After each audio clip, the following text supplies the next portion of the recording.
Hey everybody, Daniel Fusco here, and welcome to today's 2-minute message. Now, one of my favorite questions that I get as a pastor is, how can I hear God's voice? The reason it's one of my favorite questions is because somebody is literally asking, I wanna know God, I wanna hear from God, I wanna have a relationship with God. And that's one of my favorite questions because I know that that means that God is drawing someone closer. Now, how do we actually hear from God? First, never forget, God has already spoken to us through His Word, the Bible. And so every time you open those scriptures, you are hearing the voice of God. And so we never want to neglect the scriptures. But then from there, there's lots of other modes that God has at His disposal to be able to speak to us because God is God and He can communicate to us through anything. I think a great step is to simply pray, God, I want to hear your voice.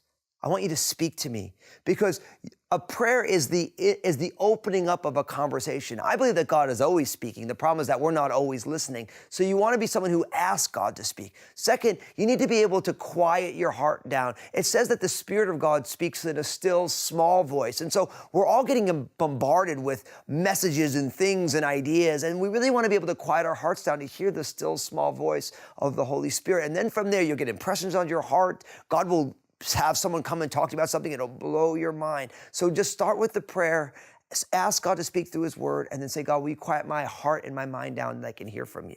Now, this is what I want you to do. First, I want you to share this video because all of us are wondering, is God really real? Is He there? Does He speak? And yes, He does. And so we want to give a little bit of insight into doing that. And in the comment section, will you share, these are the things that God is speaking to me. Write down those things. These are the things that God has been ministering to me so that we can be encouraged together. God bless you today.